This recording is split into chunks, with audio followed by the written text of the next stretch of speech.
ഇത്തവണയും കലോത്സവ വേദിയും പരിസരവും ഒക്കെ തിളങ്ങുന്നുണ്ട്. അതിന് പിന്നിൽ കുഞ്ഞുങ്ങളുടെ പ്രവർത്തനവും സജീവമാണ്. ഗ്രീൻ വോളണ്ടിയർമാരാണ് വേദിയും പരിസരവും വൃത്തിയാക്കുന്നതിൽ മുൻപന്തിയിൽ. റിപ്പോർട്ട് കാണാം. കലോത്സവ വേദികളെല്ലാം ഇത്തവണ ഒരുപാട് ക്ലീൻ ആണ്. അക്കാര്യത്തിൽ സംശയമൊന്നും വേണ്ട. കാരണം അതിനുവേണ്ടി പണിയെടുക്കുന്ന ഒരുപാട് കുഞ്ഞുങ്ങൾ ഇവിടെയുണ്ട്. ഗ്രീൻ വളണ്ടിയേഴ്സ് ആണ്. ഹലോ, എന്തായി ശുചിത്വ മിഷന്റെ ഭാഗമായിട്ട്?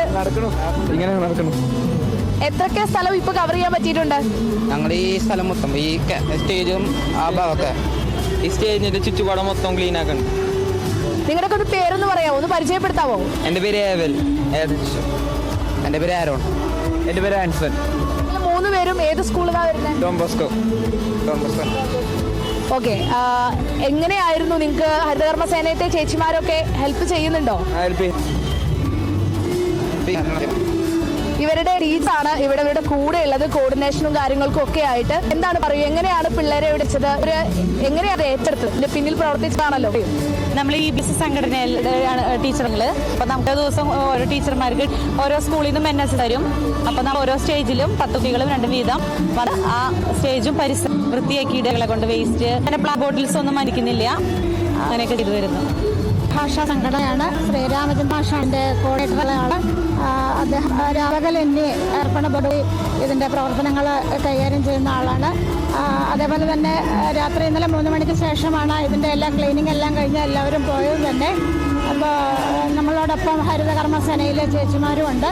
അതവർ പ്ലാസ്റ്റിക്കും അജൈവ മാലിന്യങ്ങളും തരംതിരിച്ചുകൊണ്ട് അത് നിക്ഷേപിക്കുന്നു. പിന്നെ കംപ്ലീറ്റ്ലി ഈ പ്ലാസ്റ്റിക് ബോട്ടിൽസുകൾ കൊണ്ടുവരാൻ പാടില്ല എന്ന് പറയുന്നുണ്ട്. അങ്ങനെയുള്ളവരോട് അവരോട് അത് തിരിച്ചു കൊണ്ടുപോകാൻ പറയുന്നുണ്ട്. കുട്ടികളുടെ നല്ല സഹകരണമുണ്ട്. നമുക്കൊരു ക്ലീൻ സിറ്റിയാണ് നമ്മുടെ സ്വപ്നം പറയുന്നത്. കേരളത്തിലെ ഒരു പ്രത്യേകത തന്നെയാണ് നിക്ഷേപിക്കുക എന്നുള്ളത്. ഇപ്പോൾ കുട്ടികളുടെ അത് വളരെ സംസ്കാരം, നമ്മൾ വൃത്തിയായ ഒരു കേരളം, ഉത്തമമായിട്ടുള്ള കേരളം, അതാണ് നമ്മുടെ അതിൻ്റെ ഒരു ഒപ്പായിട്ട് ആദ്യമായിട്ട് ഉള്ളത് നമ്മൾ ഈ സർക്കാരായിട്ട്. എങ്ങനെയാണ് നിങ്ങൾക്ക് ക്ഷീണമൊന്നുണ്ടോ? നല്ല കത്തിയായിട്ട് എല്ലാ സുരക്ഷാ മാനദണ്ഡത്തിൽ തന്നെ അല്ലേ? എല്ലാവരും റെഡിയാണ് ഈ സിറ്റി തൃശ്ശൂർ മാറ്റാൻ. കലോത്സവം കഴിയും ഇവിടെ വരാൻ പാടില്ല. അർപ്പണത്തോട് വന്നിട്ടുള്ളത്.